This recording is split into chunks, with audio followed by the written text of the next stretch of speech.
তীব্র দাবদাহের পর ঝড়ের তাণ্ডব। ময়মনসিংহের ভালুকার পাড়াগাঁয়ে বজ্রপাতে এভাবেই আগুন ধরে যায় তালগাছে।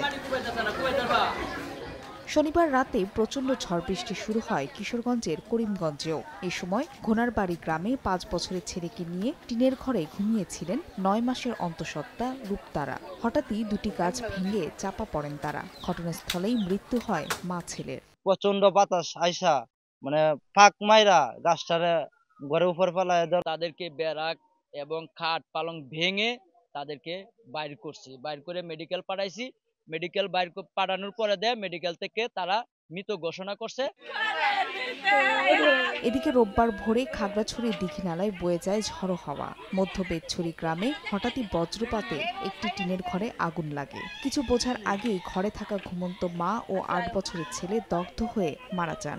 খবর পেয়ে দীঘিনালা ফায়ার সার্ভিসের একটি ইউনিট ঘটনাস্থলে গিয়ে আগুন নিয়ন্ত্রণে আনে। ১, ২, ৩ ঢাকায় জমি জিতে নিন ১০০% ক্যাশব্যাক সহ ২০ কোটি টাকার পুরস্কার। বজ্রপাতে একই জেলার রামগড়ে বাড়ির উঠান থেকে গরু গোয়াল ঘরে তুলতে যান গণজ মারমা। এ সময় ২টি গবাদি পশুসহ মৃত্যু হয় তার। ঝড়ের তাণ্ডবে গাছপালা উপড়ে যায়, নষ্ট হয়েছে এই এলাকার জমির ফসলও। ফাহরিয়া ফারজানা, সময় সংবাদ।